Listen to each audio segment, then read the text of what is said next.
고린도후서 5장 10절 말씀.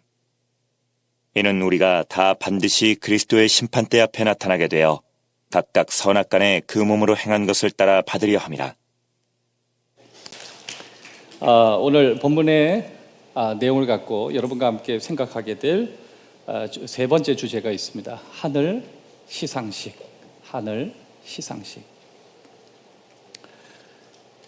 여러분 어느 나라에 가든지 시상식이 있죠.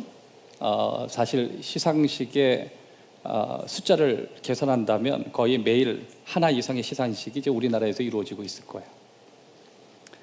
그런데 역사상 가장 크고 화려한 시상식이 있다라고 하면 그건 하늘에서 이루어질 거예요. 사도 바울은 그걸 기대한 거예요. 언젠가 우리가 이 땅의 삶을 마감짓고 그리스도인들이 하늘나라 가서 그렇게 그리던 예수님을 만나면 그때 우리는 내 인생에 있어서 가장 화려한 시상식을 보게 될 거예요. 그것이 오늘 본문의 내용이에요. 오늘 이 10절의 말씀을 보면 그리스도의 심판대라고 하는 내용이 나오죠. 그리스도의 심판대. 우리는 이게 이제 NIV에 보면 이 judgment이라고 하는 심판이라는 개념으로 우리가 이게 해석을 했어요. 물론 믿는 자나 믿지 않는 사람이나 심판하신다라는 개념을 가지고 있어요. 그래서 심판이라는 게 있는데 사실 이렇게 심판이라고 하는 의미는요 굉장히 우리에게 부정적으로 다가옵니다. 무섭고 마치 그날에 내가 지금까지 했던 모든 실수들을 하나님이 하나씩 가지고 있었다가 그날 탁 터트리는 왠지 부정적인 개념이 우리에게 있어요. 그래서 이거를 그리스도의 심판대라고 하는 우리 삶의 그 끝에 찾아오는 내용을 제목을 그리스도 심판대 이렇게 제가 그대로 제목을 해다가 몇 번을 수정했어요. 우리들에게 사실 심판대라는 의미보다 시상식이라는 의미가 훨씬 낫겠다. 그동안 우리가 예수 믿느라고 얼마나 노력했어요. 그리고 참 세상 사람들 마음껏 하고 싶은 대로 하지만 우리는 믿는다는 이유 때문에 얼마나 많은 것을 포기하고 살아요. 근데 그날에 그거 다 갚아주신다. 그러니까 우리에겐 시상식이죠. 특별히 아직 예수님을 모르는 사람에 대한 이야기를 우리가 나눌 수는 없고 예수 믿는 사람들에게 주어진 가장 큰 보상이 있다라고 한다면 우리들은 우리가 죽은 이후에 어디로 가는지 우린 분명히 아는 사람들이에요. 우린 죽음 이후에 우리가 가는 길을 알고 가는 곳을 알아요. 예수님의 제자들이 예수님께 물었습니다. 주님 자꾸만 어디 가신다 그러는데 어디 가십니까? 물을 때 예수님이 지금은 모르는데 나중엔 네가 알 것이다 그랬어요. 그것은 예수님이 부활 이후에 예수 그리스도를 영접하는 자녀들이 가게 될 바로 그곳을 얘기하는 거예요. 그리고 요한복음 14장에 보면 예수님이 또 그런 얘기 하셨습니다. 살아생전에 너희를 위해서 초소를 예비하러 가는데 그것이 준비가 되면 너희를 그곳에 불러드리겠다 예수님이 말씀하셨습니다. 그런 걸 보면 우리 예수 믿는 사람은 가는 곳이 있고 불러주실 곳이 있고 우리가 서게 될 곳이 분명히 있는 거예요. 그래서 어떤 분들은 이것을 굉장히 이미지화시켜서 우리가 가게 될 그곳을 갔다 왔는데 내가 이 땅에서 헌신을 많이 했기 때문에 4층 집을 올려주시더라. 저는 그런 성경에서 말하고 있지 않은 얘기를 하고 싶지는 않아요. 성경은 우리가 죽음 이후에 우리가 갈 곳이 어느 곳이라고 100% 가장 안전한 말씀을 하셨습니다. 그래서 우리가 가게 될 그곳이 어떤 형태인지 또 어떤 모습인지 언어로 다 표현할 수 없지만 가장 성경적인 것 사실 한 가지는 우리가 가게 될 죽음 이후의 그곳에 예수님도 계실 거예요. 이거예요. 다른 건 모르겠어요. 그런데 우리가 예수 믿는 사람이 이 땅에서의 삶이 다 마감되고 그 나라 갔을 때 그게 어떤 형태의 천국인지 모르지만 예수님은 분명히 계실 거예요. 그리고 예수님이 약속하셨어요. 내가 있는 곳에 너희도 있을 거라고. 여러분 그게 천국이죠. 여러분 이 땅에서 우리가 아무리 화려한 삶을 살아도 예수님이 우리 삶에 함께 계시지 않으면 그 지옥이죠. 그래서 우리는 이 땅에서 보이지 않는 예수님, 성령님과 동행하다가 그 나라 가서는 보이는 예수님과 영원히 함께 사는 것입니다. 과거에 어떤 인터뷰 기사 가운데 월남 파병에 갔다가 창 안에 갇혀서 10걸음도 걷지 못하는 그 감옥에 갇혔다가 지금은 이제 살아서 생존해서 예수 믿는 그 미국 그 군인의 인터뷰를 다뤘던 내용을 제가 읽었던 기억이 나요. 여러분 월남의 그 전쟁터에서 그 월남 사람들이 그 칙칙한 곳에 그 창살 조그만 거에 그 갇혀서 사람이 10걸음도 걷지 못하고 그 사람 방 목만 이렇게 목 위만 남겨놓고 이 뻘 속에 사람 집어넣기도 하고 참 감당하지 못할 여러 가지 어려움들을 많이 주지 않아요? 그러다가 죽이기도 하고. 근데 그것을 몇 년을 고생했냐면 이분은 7년을 그렇게 고생했대요. 그래서 그분이 인터뷰할 때 그러더라고. 7년 동안 매도 수차례 맞았대. 그 기자가 그런 얘기하는 거예요. 그런데 당신은 어떻게 살았어요? 남들은 다 생을 포기할 텐데 어떻게 살았어요? 그랬더니 저는 믿음을 결코 포기한 적이 없습니다. 아마 크리스찬이었던 것 같아요. 나는 믿음을 포기한 적이 없다. 그건 뭐 다른 말로 이렇게도 할 수 있겠죠. 저는 믿음을 잃어버린 적이 없다. 난 언젠가 살아나서 돌아갈 거라. 난 가야 될 곳이 있고 나를 반겨줄 사람이 있고 난 돌아가서 반드시 행복한 가족들과 아름다운 교제를 나눌 거라. 자신은 그 믿음을 잃어버린 적 한 번도 없다는 거. 사랑하는 여러분, 그것이 우리들이 살아남는 방법이에요. 믿음을 잃어버리지 않는 거. 엄청나게 어렵고 도전적인 고통이 내게 찾아옴에도 불구하고 그럼에도 우리의 삶이 가라앉지 않고 계속 번성할 수 있는 이유 가운데 하나가 있다면 믿음을 포기하지 않는 거예요. 여러분이 아무리 어렵고 여러분이 아무리 힘들고 그리고 거친 도전들이 여러분과 저와의 삶에 있다 할지라도 그런 속에서 성장할 수 있고 그런 속에서 하나님의 축복을 받는 유일한 길은 믿음을 포기하지 않는 거예요. 여러분, 하나님의 자녀들을 위한 이야기의 끝은요, God is win이에요. 하나님 이기신다예요. 여러분의 이야기의 끝이 되길 바라요. 과정은 어렵고 과정은 도전적이고 과정은 힘들 수 있지만 내 삶의 이야기는 승리로 끝날 거다. 그게 성경 도처에 흐르는 이야기.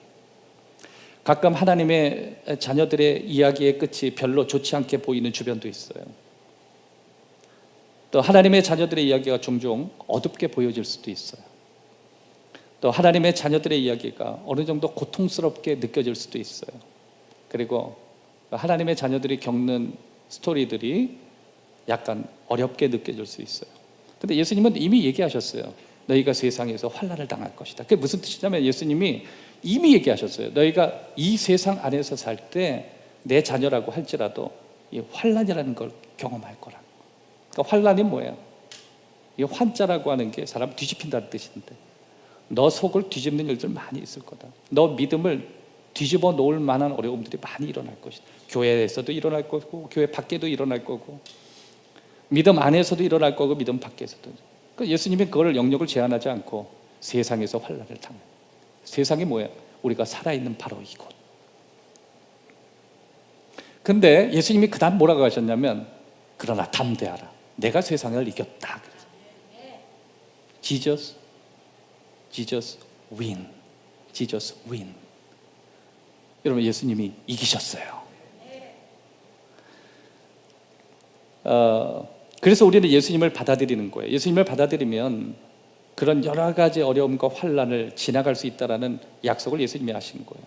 그래서 여러분 그런 예수님의 약속을 우리가 받아들이면 그것을 극복하는 과정 안에서 또 어려움을 처리하는 과정 안에서 그렇게 해결할 수 있는 힘들을 주신대요. 그게 뭐냐면 믿음의 힘이에요.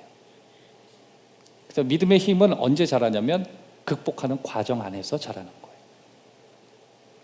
그 사람은 덧붙여서 또 무슨 말을 하냐면 나는 조금도 포기하지 않았다. 그리고 조금도 내 믿음이 혼란스럽지도 않았다. 나는 끝까지 믿었다. 그러니까 7년 동안 월남 감옥에서 10발자국도 갈 수 없는 그 조그만 데서 7년을 견딘 거예요. 조금 더 흔들리지 않았다. 내 믿음에 공기방울 하나도 안 들어갔다. 여러분 사실 이 믿음이 가능할까? 여러분 사실 우리 현대인들은 강한 것처럼 생각하지만 약합니다. 회사에 대해서 실망을 하고 또 주변에 있는 동료에 대해서 실망하고 실질적으로 그렇죠. 직장 생활을 그만두는 리서치를 해보니까 저 사람이 왜 직장 생활을 그만둡니까? 이렇게 했을 때 그만두는 70% 이상의 리서치가 뭐로 나왔냐면 일이 힘들다가 아니고 주변 동료들이 너무 힘들다. 그게 힘들어서 그만뒀다. 그러니까 현대인들이 강한 것 같이 보여도요, 이게 약한 거고 또 굉장히 자기 자신에 대해서 철저히 관리하고 자기 자신을 잘 이끄는 것 같아도 때로는 어리석은 결정들을 하는 게 우리들이라고 하는 것입니다. 조금 더 그럼에도 불구하고 저와 여러분의 믿음이 사람이라고 한다면 조금 더 포기하지 않는 것, 그것이 주님이 원하시는 삶의 모습입니다. 그래서 하나님의 자녀들은 믿음을 혼란스러워해서도 안 돼요. 내가 이렇게 믿는데 이럼에도 불구하고 내가 계속 믿어야 하는가, 그런 혼란을 경험해서도 안 되고, 또 가끔 내가 이거 믿는 믿음 때문에 찾아오는 손실을 감당할 수 있어야 합니다. 그게 트러블이에요. 그게 환란이에요. 너가 믿는 것 때문에 손실을 경험하게 될 거고, 또 네가 믿는 것 때문에 삶의 혼란도 일어날 것이다. 그럼에도 불구하고 포기하면 안 된다는 거예요. 예수님 세상이 이겼다. 그거 다 지나갔다. 그거 다 통과했다. 그거 다 승리케 할 수 있다. 주님이 약속이에요. 그래서 여러분, 혹시 저와 여러분이 살아가는 삶의 지금의 현실 가운데 지금의 현재가 가장 잔인한 현재 상태라고 할 때라도 우리는 스스로에게 계속 이야기해야 돼요. 믿음은 현실을 외면하지 않는다. 여러분, 이 고백을 수시로 하십시오. 내가 믿는 이 믿음은 현실을 외면하지 않을 것이다. 여러분, 믿음 따로 현실 따로라고 생각하니까 믿음을 포기하는 거예요. 그렇지 않아요. 예수님이 이기셨다는 건 뭐예요? 결국 현재를 뛰어넘으셨다는 거 아니에요. 현재의 상황을 믿음으로 이기셨다는 거 아니에요. 믿음은 이기는 기능이 있어요. 믿음을 이기게 해요. 복잡하고 어렵고 까다롭고 정말 힘들어하는 그 상황 속에 그것을 이길 수 있도록 만드는 게 바로 믿음인 거예요. 그래서 우리는 수시로 내 스스로에게 오늘 내가 하나님을 믿는 이 믿음은 내 삶에 벌어지는 현실을 결코 외면하거나 피하지 않는다. 그래서 성경에 보면요, 믿음을 피난처로 많이 이야기합니다. 그 단순히 믿음은 믿음이라고 얘기하잖아요. 믿는 것 때문에 너의 삶의 피난처가 돼서 그 믿음 때문에 너의 가족이 살고 너의 삶의 영역이 회복되고 너가 믿는 것 때문에 구원도 얻고. 아멘. 그 성경에 보면요, 눈먼 사람들이 믿음 때문에 눈을 뜨고 걷지 못했던 사람이 믿음 때문에 걷게 되고 죽었던 사람이 믿음 때문에 살아나고 가족이 구원을 받고 병든 사람이 치유받고. 여러분, 오늘 이 아침에 예배드리는 이곳에 여러분이 하나님을 믿는 믿음으로 이 예배를 드리신다면 여러분의 믿음이 여러분을 외면하지 않을 줄 믿습니다. 여러분의 고백대로 여러분의 병이 예수 그리스도의 이름으로 치유함을 받을 줄 믿습니다. 여러분의 자녀들의 믿음 안에서 돌아오는 축복이 있을 거예요. 그리고 여러분의 복잡한 직장의 문제가 여러분의 그 믿음으로 인해서 풀어질 줄 믿어요. 세계적으로 유가가 올라가고 경제가 복잡해지는 상황 속에 해결점이 보이지 않을 때 저와 여러분이 믿는 이 믿음이 그 어렵고 까다로운 문제를 풀어갈 줄 믿어요. 왜 그러면 성경은 언제나 그 믿음으로 우리를 구원했기 때문에 그렇습니다. 그래서 오늘 저와 여러분의 이 믿음이 헛되지 않아요. 그래서 이 어려움 속에서도 우리는 기어코 믿음으로 주님 앞에 나오는 것입니다. 성경에 보면은 창세기에 특별히 믿음이 무엇이냐라고 물을 때 언제나 등장하는 대표적인 믿음의 조상이 있습니다. 그것은 아브라함이라고 하는 사람이에요. 아브라함은 자신의 몸이 죽은 줄 알았다. 죽은 줄 알았다는 것은 벌써 99세가 되어서 할아버지가 된 거예요. 그럼에도 불구하고 100세 때 이삭을 얻게 되죠. 성경은 이렇게 얘기해요. 당신의 몸이 나이가 많아 죽은 줄 알면서도 하나님의 약속에 대해서 그가 의심해서 흔들리지 않았다. 그게 아브라함에 대한 평가예요. 죽은 줄 알았다. 자기의 몸의 상태를 알고 있었다. 자기의 현재의 상황을 알고 있었다. 여러분, 믿음을 갖는다는 것은요, 그냥 막연하게 세상이 있고 하나님만 생각할 때 이거 안 해요. 현재의 내 상황을 철저히 아는 거예요.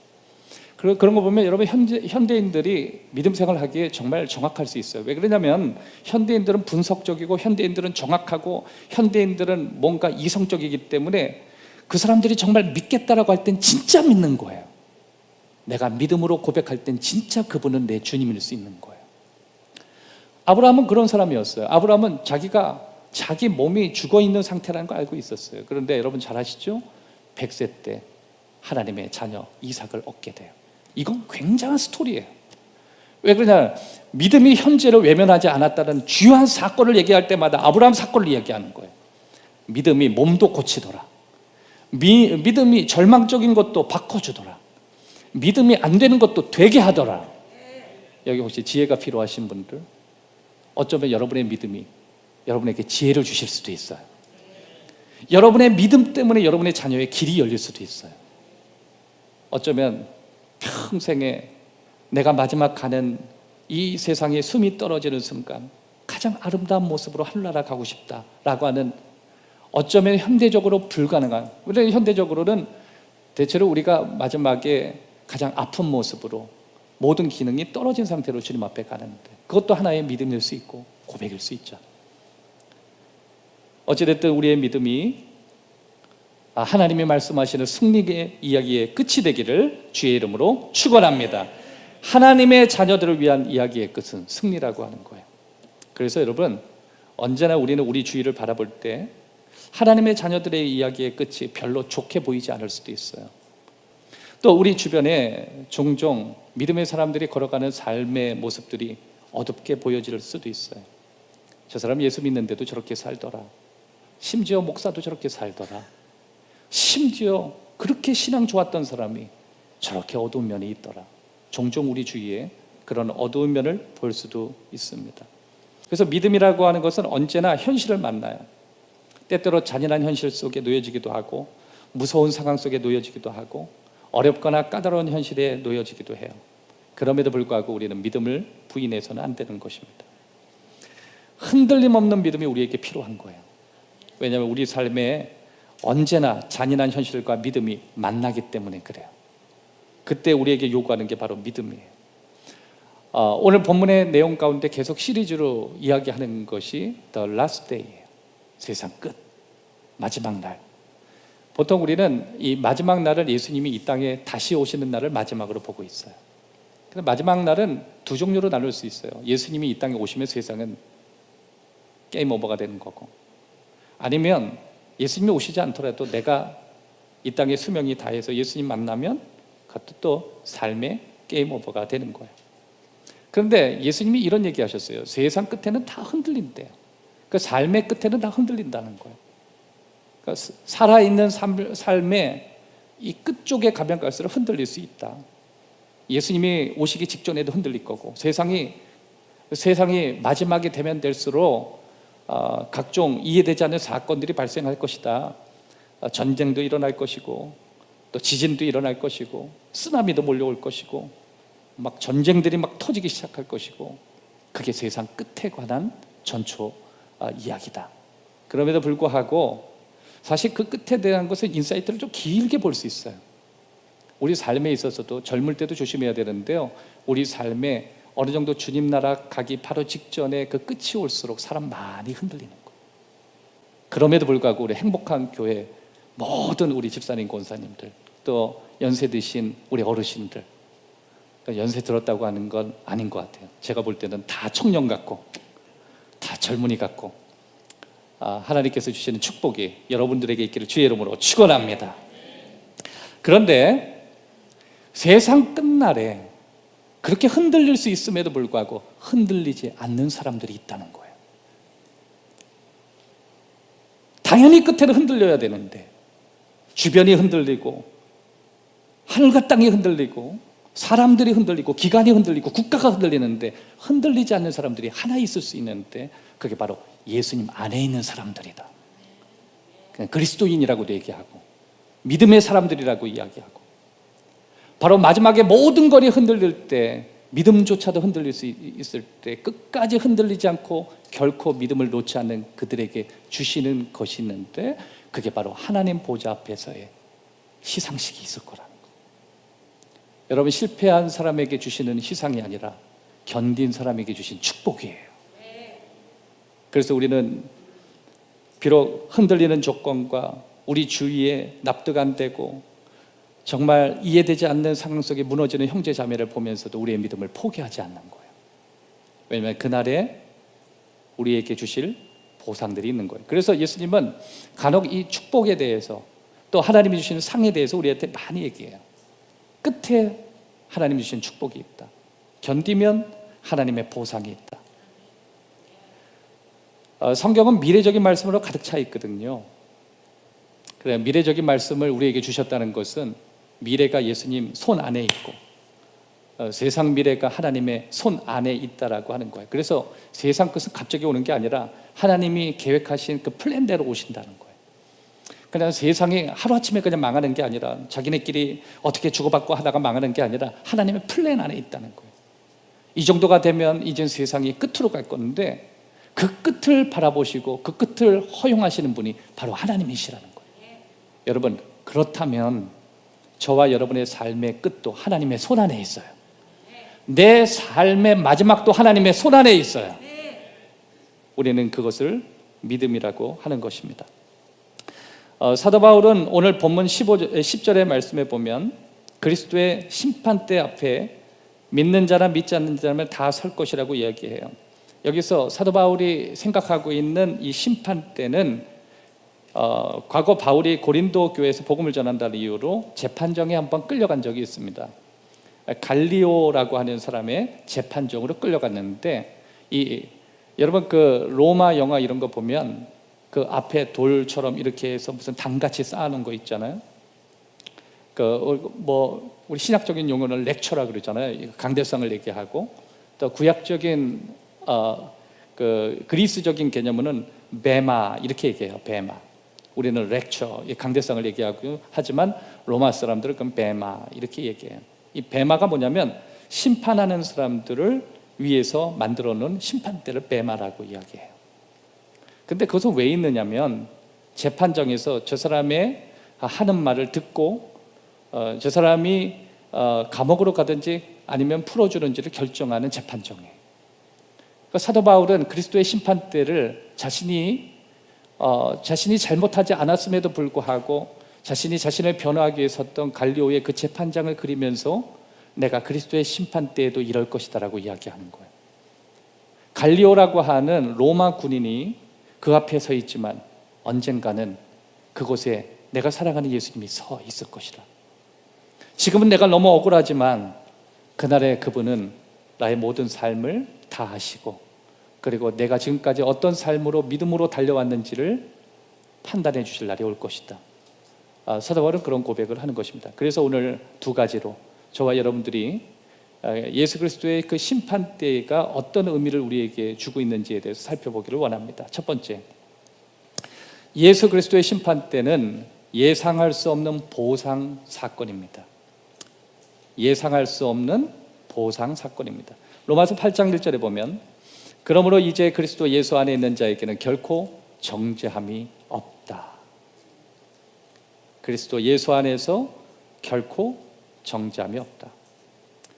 여러분, 그 심판대 앞에 서는 예수 믿는 사람들은 깜짝 놀랄 거라는 거예요. 왜 그러냐면 지금까지 자신이 저질렀던 모든 죄에 비해서 이 죄가 나를 심판하는 죄가 아니라 내가 그런 죄에도 불구하고 용서를 받았다라고 하는 사실, 여기에 우리 너무너무 깜짝 놀라게 될 거라는 거예요. 여러분, 사실 우리가 살아왔던 삶을 하나씩 이렇게 들여다보면 우리가 우리 입으로 고백할 수 있는 것도 있지만 또 우리가 알게 또 모르는 여러 가지 이야기들이 있을 수 있지 않겠어요? 우리들만이 아는 이야기. 이번에 이렇게 그 국가에서 국가직을 이렇게 수락해서 청문회에 가는 사람들이 고통스러워하는 게 뭐예요? 자기도 정말 잊고 있었던 무언가의 어두운 면들을 사람들이 다 들춰내니까 들춰내더라는 거 아니에요? 이제 국가기관들이 전부 어떤 위치에 서 있는 사람들을 청문회를 통해 가지고 그 사람이 가지고 있는 어떤 작은 흠집까지도 그걸 다 찾아내는 거예요. 그 어떤 사람들은 뭐라 그러냐면 내가 그런 일을 하고 그런 말을 했는지조차도 기억이 나지 않는데 그걸 다 찾아내요. 여러분, 이런 걸 보면요, 우리가 하나님 앞에 설 때 우리가 잘한 것만 기억하지만 사실 예수 믿고도 실수한 적이 많고 예수 믿기 이전에 더 많고 하나님이 보실 때 그렇지 않는 사람도 너무 많은데 그런데 로마서 8장에 뭐라고 이야기하냐면 결코 정죄함이 없다. 그럴 때 제일 먼저 느끼는 감정은 뭐예요? 이런 축복이 어딨나 이런 생각 아니겠어요? 그때 뭐 집을 원하겠어요? 아니면 내가 뭐 장수를 원하겠어요? 내가 그 많은 죄를 지었음에도 불구하고 그 죄가 결코 너를 정죄할 수 없다라는 판정이 딱 떨어지는 순간 그건 정말 예상 못했던 보상이에요. 그런데 그날에 가면 예수님을 믿는 사람에겐 정죄함이 없다. 그게 보상이에요. 내가 예수 믿는 게 보상이에요. 내가 예수 믿어서 내 죽음 이후에 갈 곳이 정해진 게 보상이에요. 내가 예수 믿는 것 때문에 죽음을 두려워할 이유가 없어진 게 보상이라는 걸 그날 알게 될 거예요. 예수님께서 요한복음 5장 24절에 내가 진실로 진실로 너희에게 이르노니 내 말을 듣고 또 나 보내시는 이를 믿는 자는 영생을 얻었고 심판에 이르지 아니하나니 사망에서 생명으로 옮겼느니라. 다 같이 따라합시다. 이를 믿는 자는 영생을 얻었고 심판에 이르지 아니하나니 사망에서 생명으로 옮겼느니라. 사랑하는 여러분, 우리가 예수 안에 있으면 은혜의 빛을 지고 사는 거예요. 이미 그 은혜의 빛은 가보지 않아도 이미 우리를 용서하셨다는 예측할 수 없는 보상을 받은 사건이에요. 그 은혜를 누리시기를 바랍니다. 그 은혜 속에 살아가기를 주의 이름으로 축원합니다. 그러면 첫 번째 하늘의 시상식은 하나님이 보상자이심을 우리에게 가르쳐 주시는 것입니다. 아, 하늘의 시상식은 하나님이시군요. 그거예요. 주님이 나의 보상이 되세요. 주님이 내 상급입니다. 그래서 여러분 창세기에 보면 하나님을 뭐라고 아브라함이 고백하면 당신은 나의 상급이십니다. 이런 고백을 해요. 하나님이 상이에요. 하나님, 내가 다른 걸 구하지 않겠습니다. 하나님이 나의 하나님이라는 사실만으로 나는 충분한 상을 받았습니다. 하나님 나의 전부십니다. 그래서 우리는 하늘 시상식에서 내가 하나님 앞에 서 있다라고 하는 그것이 얼마나 우리에게 큰 보상이라는 것인지 알게 되는 것입니다. 히브리서 11장 6절에 보면 믿음이 없이는 하나님을 기쁘시게 하지 못하나니 하나님께 나아가는 자는 반드시 그가 계신 것과 또한 그가 자기를 찾는 자들에게 상 주시는 이심을 믿어야 할지니라. 상을 주신다가 아니에요. 상 주시는 이심을 믿어야 할지니라. 상 주시는 분이 누구냐? 하나님이라는 사실을 너는 반드시 기억해야 된다. 그래서 여러분, 하늘나라의 시상식 가운데 우리가 가장 큰 상은요, 하나님이 내 삶의 보상자라고 하시는 사실이에요. 그것이 저와 여러분의 고백이 되기를 바랍니다. 또 한 가지는 하늘의 시상식은 동기부여를 하도록 설계됐습니다. 히브리서 6장 10절, 이 말씀은 저와 여러분들이 꼭 기억하셔서 같이 읽었으면 좋겠어요. 6장 10절 한번 앞에 띄워준 말씀을 가지고 다 같이 읽기를 원합니다. 읽겠습니다. 시작. 하나님은 불의하지 아니하사 너희 행위와 그의 이름을 위하여 나타난 사랑으로 이미 성도를 섬긴 것과 이제도 섬기고 잊어버리지 아니하시느니라. 아멘. 이미 성도를 섬긴 것과 지금도 섬기고 있는 것을 하나님은 잊지 않으신다. 하나님은 기억력이 좋으시다. 과거에 네가 어떤 모습으로 하나님의 자녀들을 섬겼고 지금 네가 어떤 모습으로 하나님의 자녀들을 섬기고 있고 그러한 사실을 하나님은 잊어버리는 분이 아니시라는 거예요. 여러분, 우리는 구원을 얻기 위해서 노력하는 사람이 아니에요. 그건 자녀가 되기 위해서 노력하는 것이 있을 수 없는 것처럼 자녀는 하나님의 은혜로 되어지는 거예요. 하지만 우리가 이렇게 동기부여를 받는 이유는 우리 삶의 변화를 위해서 필요한 거예요. 우리가 하나님의 자녀이기 때문에 이렇게 하나님의 자녀들의 행동들을 다 기억하시고 좋은 것으로 바꿔서 갚아주시는 하나님을 우리는 믿기 때문에 우리의 행동을 조금씩 바꿔가는 거예요. 여러분, 만약에 여러분들이 여러분의 삶 가운데 누구를 잘 섬기면 여러분의 가정과 여러분의 하는 일과 여러분이 꿈꾸는 비전들을 하나님이 응답하셔서 이루어 주신다라고 한다면 여러분의 삶의 동기는 바뀌기 시작할 거예요. 나만을 위한 이기적인 데에서 누군가를 돕는 위치로 바뀌게 돼요. 특별히 네가 하나님의 자녀들, 특별히 내가 피로 산 교회를 위해서 네가 헌신할 때 내가 너의 인생을 책임져 주마. 여러분, 이것은 우리에게 엄청난 동기가 돼요. 내가 이렇게 헌신하면 하나님 나를 지켜주겠지. 그래서 옛날에요, 이거 신앙생활 하시는 어르신들이 맨날 하시는 말씀이 있어요. 교회에서 맨날 사셨던 분들 항상 기도하시면 무슨 기도를 했냐면, 주님, 내가 주님 일 할 테니까 주님이 내 자녀 책임져 주세요. 여러분, 옛날 어르신들이 그 믿음 가지고 돌파했습니다. 내가 주님 위해서 살 테니까 주님 내 인생 책임져 주세요. 그런 믿음으로 간 거예요. 여러분, 그러고 보면 그런 철저한 고백을 갖고 사시는 분들 삶이 막 바뀌어요. 근데 또 그렇게 살면요, 그 동기부여를 가지고 사시는 분은 삶이 이게 팍 바뀔 수 있는 것 같아요. 우리 특별히 이렇게 교회에서 헌신하시는, 토요일이고 그렇고 주일도 그렇고 매주일 우리 예배를 섬기기 위해서 헌신하시다 보면, 특별히 이제 하나님께 좀 근접으로 헌신하시는 분들은 자녀들이나 가족들이 어느 정도 희생을 감수할 수밖에 없어요. 그러니까 삶에 충분한 질을 누리기에 좀 억울한 면도 있을 수 있어요. 여러분, 하나님을 위한 우리의 헌신들이 세상에서 드러나지 않을 때도 있고 인정받지 못할 때도 있어요. 그리고 내가 정말 열심히 노력해도 사람들의 감사에 대한 반응을 우린 전혀 얻지 못하고 헌신할 때도 있습니다. 그래서 우리는 낙심할 수 있는 거예요. 그런데 히브리서 6장 10절에 이렇게 얘기합니다. 하나님은 잊지 않으신다. 기가 막힌 말씀이에요. 지나간 과거에 네가 섬겼던 것이나 지금 네가 섬기고 있는 것이나 앞으로 네가 하나님을 위해서 어떤 헌신을 한다 할지라도 그분은 잊지 않으신다. 여러분, 성경은 종종 하나님을 위해서 신실하게 헌신한 자녀들에게 이 축복을 보상으로 주시겠다고 하는 것을 중간중간에 달아놓고 있어요. 그게 어떤 사람에게 물질의 보상으로 줄 때도 있고요, 또 어떤 자녀들에겐 영적으로 큰 보상을 줄 때가 있어요.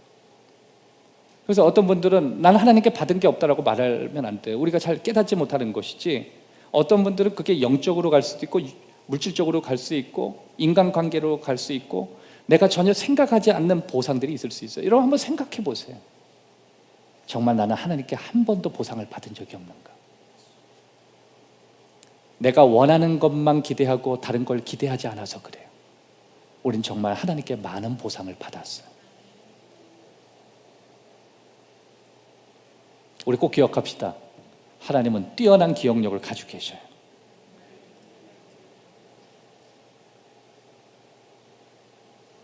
두 번째, 예수 그리스도의 심판 때는 준비를 위한 보상 행사입니다. 우리의 준비를 위해서 주어지는 보상 행사입니다. 브루스 윌킨스가 쓴 책 가운데 중간 단계에 있는 내용이 있습니다. 그것을 제가 발췌해서 거기다 달아놨는데, 예수의 가르침은 우리의 영원한 것에 대한 모든 것을 결정하는 두 개의 열쇠가 있다고 브루스 윌킨스는 이야기해요. 그 책에서 첫 번째 열쇠는 우리의 믿음이래요. 우리의 믿음은 우리를 영원한 곳으로 인도한대요. 믿음을 갖고 우리가 죽은 이후에 다시는 죽음이 없는 영원한 천국에 거할 것을 결정하게 되는 건 우리가 예수 그리스도를 믿는 믿음이래요. 오늘 혹시 믿음 없이 이 자리에 앉아 계시는 분이 계시라면 예수님은 나의 구주시라고 여러분이 믿어서 죽음 이후에 갈 곳이 결정되어지는 축복이 있기를 주의 이름으로 축원합니다. 두 번째 열쇠가 있대요. 그것은 우리들의 행동이래요. 그것은 하나님의 보상의 문을 여는 거래요. 이건 천국 가기 위해서 우리가 행동하는 게 아니라 우리에게 주어진 우리의 나머지의 삶이 얼마나 더 영광스러울 수 있을 것인지, 그리고 하나님의 얼마나 더 큰 축복을 받을 수 있을 것인지에 대한 보상의 문을 여는 우리의 행동이라는 거예요. 여러분, 내가 믿음으로 오늘 행동하는 어제의 행동과 누군가를 섬기기 위해서 오늘 하는 모든 섬김에 대한 행동은 내 삶에 하나님이 보상이 들어오는 열쇠를 여는 거예요. 그래서 예전부터 그런 얘기했습니다. 믿음의 가문에는 믿음의 축복이 흐르게 돼 있다고. 뭐 1대 얘기하고 2대 얘기하고 3대 얘기, 저는 다른 건 모르겠는데 믿음의 1대, 2대, 3대 이게 숫자가 중요한 게 아니라 거기에서 한 가지 숨겨져 있는 내용이 중요한 거예요. 1대 믿음의 헌신으로 축적해 놓고 2대 믿음이 곳간에 축적해 놓고 3대 믿음이 축적해 놓으면요, 자녀는 안 봐도 그냥 풀리는 거예요. 막 쌓아놓고 부어주시는 거예요. 여러분, 제 친구들 가운데에서도요, 이게 주의 종이 되려면 또 이 조상들이 하나님 앞에 그 기도하고 하나님 앞에 헌신했던 하나님이 기억하는 내용들, 이게 아주 중요하거든. 사도 바울이요, 사도 바울 후계자로 감독으로 썼던 사람이 누구냐면 디모데였어요. 디모데를 볼 때마다 사도 바울이 늘 이렇게 얘기했습니다. 네 외할머니의 눈물을 나는 안다. 네 어머니의 눈물을 안다 그랬어요. 넌 3대다 그 뜻이. 여러분, 이 3대라고 하는 건 뭐냐면 너의 조상들이 의미 없이 보낸 적이 없다. 그거 하나님 다 기억하고 너라는 인물이 나온 거예요. 여러분, 디모데가 어떤 사람인지 아세요? 환상을 본 적도 없고 예수님의 음성을 들은 적도 없고 안질뱅이 하나 일으켜 본 적이 없는 사람이에요. 그럼에도 불구하고 초대교회 바울 다음의 리더가 돼요. 여러분, 오늘도 이런 축복이 보통 있는 축복이 아니에요. 오늘 이런 축복들이요, 우리 곳곳에 일어납니다. 여러분, 오늘도 저와 여러분들에게 그런 은혜들이 많아지길 주의 이름으로 축원합니다. 고린도전서 3장 13절 이하의 말씀 보면 각 사람의 공적이 나타날 터인데 그날이 공적을 밝히리니 이는 불로 나타나고 그 불이 각 사람의 공적이 어떠한 것을 시험할 것이라. 만일 누구든지 그 위에 공적이 그대로 있으면 상을 받고 누구든지 그 공적이 불타면 해를 받으리니 그러나 자신은 구원을 받되 불 가운데서 받는 것 같이. 너의 삶의 공적인 무언가 행한 것이 하나님 앞에 세워졌을 때 그것이 하나님 앞에 인정받으면 그대로 있을 것이고, 그것이 인정받지 못한 너만의 공적이라면 그건 다 사라질 것이다. 그런 날이 온다. 예수님이 오시든지 네가 예수님께 가든지. 여러분, 목회자에게 있어서 그 공은 교회를 섬기는 태도일 수 있겠죠. 목회자가 교회를 위해서 섬기라고 하나님께 사명자로 부르심을 받았을 때 너는 그것으로 인해서 어떤 기여를 했는지 주님이 물으신다면, 저는 주님 열심히 설교를 했고 교우들을 위로했으며 나름대로 제가 최선을 다해서 하려고 게으르지 않으려고 노력했습니다라고 할 때, 그게 주님 앞에 지나갈 때 사라지면 의미 없는 사람이 되는 거고, 나도 인정한다. 그러면 나는 복 받는 거고. 여러분, 하나님 앞에 직분자로 헌신된다는 게 그런 거 아니겠어요? 내가 지금까지 주님을 위해서 헌신했던 모든 것들, 주님 나는 이것도 했고 저것도 했고 했는데 주님 앞에 지나갈 때 마치 아무것도 아닌 것처럼 사라지면 그건 아무것도 아닌 것이지만 나도 안다. 여러분, 이게 목회자들이요, 그나마 철이 조금 더 빨리 들 수 있는 유일한 방식 가운데 하나가 뭐냐면, 교인들을 섬기다 보니까 삶을 마감 짓고 불 속으로 들어가는 아무것도 아닌 그런 존재들을 가끔씩 더 많이 만나는 거예요. 그럴 때마다 꼭 기억하고 나와요. 아무것도 아니구나. 나올 때 저 가루 하나밖에 없는데 뭐가 대단하다고 아둥바둥 살았나. 그리고 맨날 그거 보고 같이 울고 같이 나오면서 주님, 아무것도 아닌 거에 내 생명 바치지 않고 나를 위해서 은혜를 베푸신 주님을 위해서 살 수 있도록 내 마음을 지켜주소서, 나를 보호해 주소서. 저 불타 없어지는 하나의 죽음도 사라질 텐데 하나님, 주님만이 나의 전부십니다. 여러분, 이런 고백을 우리가 여기서 봐야 돼요. 자꾸만. 그러니까 저와 여러분의 삶 속에 언젠간 내가 주님 앞에 서겠구나, 이거 준비하는 마음으로 늘 서게 되는 훈련을 해야 되는 것입니다. 자, 그러면 첫 번째, 그럼 뭘 준비해야 되는가? 삶의 우선순위를 바르게 하는 걸 준비해야 돼. 우선순위. 마태복음 22장 37절에 예수께서 이르시되 내 마음을 다하고 목숨을 다하고 뜻을 다하여 주 너의 하나님을 사랑하라. 여러분의 삶의 신앙의 우선순위를 먼저 하는 게 주님의 오심을 준비하는 거예요. 내가 살아왔던 내 삶이 우선순위가 아니라 하나님이 내 삶의 우선순위가 돼야 돼. 두 번째, 디모데후서 2장 15절에 보면 너는 진리의 말씀을 옳게 분별하며 부끄러울 것 없는 일꾼으로 인정된 자로 자기 자신을 하나님 앞에 드리기를 힘쓰라. 따라합시다. 하나님 앞에 드리기를 힘쓰라. 두 번째는 항상 최선을 다함으로 우리가 준비하는 거예요. 하나님께서 나를 불러주셨으니 하나님 앞에서 최선의 삶을 살아야겠다. 물론 세상 사람들처럼 내가 잘 먹고 잘 살기 위해서 열심히 개근하면서 열심히 성실하게 최선을 다해야겠다. 물론 그것도 포함되는 이야기예요. 그러나 그것보다도 하나님이 내게 주신 은혜에 대해서 믿음의 사람으로서 신앙인으로서 내가 부끄럽지 않은 헌신자가 되겠다. 하나님을 위해서 사는 존재가 되겠다. 이런 고백을 하는 것입니다. 고린도전서 9장 26절에 보면 그러므로 나는 그렇게 다름질하기를 향방 없는 것 같이 하지 않고 허공을 치는 것 같이 하지 않는다. 난 목적을 갖고 열심히 달려간다. 마지막 세 번째, 우리는 가장 옳은 청중을 위해서 살아감으로 준비하는 것입니다. 여러분, 청중은 여러분의 가족이 아니에요. 여러분의 자녀들이 여러분의 청중도 아니고, 검단 행복한 교회가 여러분의 청중도 아니고, 목사님, 집사님, 권사님, 장로님, 주변에 있는 형제 자매가 저와 여러분의 청중이 결코 될 수 없어요. 가장 옳은 청중은 예수님이세요.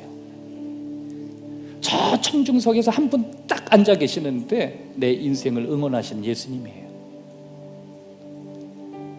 내가 열심히 뛰어도 이 뛴 거 다 보고 계셨고, 내가 신앙생활 정말 흔들리지 않고 내가 주님 바라보고 열심히 달리겠다고 할 때 그거 바라보시면서 박수 치신 분도 그분 딱 한 분이었던 거예요.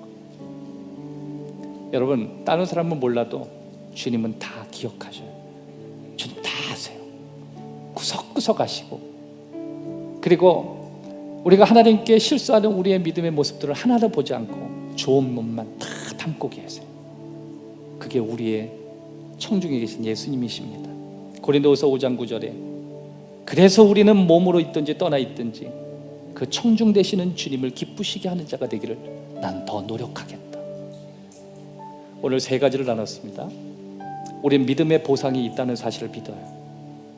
첫 번째, 예수님은 우리의 예상할 수 없는 보상 사건을 보여주실 거예요. 난 다른 보상을 해줄 줄 알고, 좋은 집을 해줄 줄 알고, 또 내가 바라는 그 무엇을 해줄지를 기대했는데, 물론 그런 것도 하나님이 주시겠지만 예수님이 내 보상에 가장 중요하신 분이라는 걸 그때 알게 된 거예요. 두 번째는 내가 예수님 앞에서 오늘 무엇을 준비해야 하게 될지, 내가 주님 앞에 설 때 더 잘 준비된 모습으로 쓰도록 오늘 하나하나를 준비시키는 보상들이 있습니다. 오늘 이 말씀을 통해서 여러분의 삶이 주님께 더 가까이 다가가기를 바라고, 예수님이 갑자기 오시든지 우리가 어떤 사건을 통해서 갑자기 가게 되든지 우리에게 보상이 있기를 주의 이름으로 축복합니다. 기도하겠습니다. 좋으신 아버지, 오늘도 주님의 은혜가 이렇게 어려운 상황 속에서 믿음을 잃어버리지 않고 끝까지 달리려고 하는 주의 자녀에게 있게 하시고, 우리 주위에 있는 많은 믿음에 있는 사람들이 믿음을 다 헌식작처럼 버릴 때 끝까지 견디고 참고 요동치지 않는 모습으로 서 있는 우리들에게 주시는 하나님의 그 보상 또한 만나게 하여 주옵소서. 그것이 우리가 바라는 물질적인 요소든지 아니면 하나님을 더 깊이 알게 되는 영적인 요소든지, 하나님, 우리는 믿는 자에게 주시는 보상을 믿습니다. 기억하시는 주님을 사랑합니다. 우리를 갚아주시고 축복하시는 아버지의 위로를 기대합니다. 예수 그리스도 이름으로 기도하옵나이다.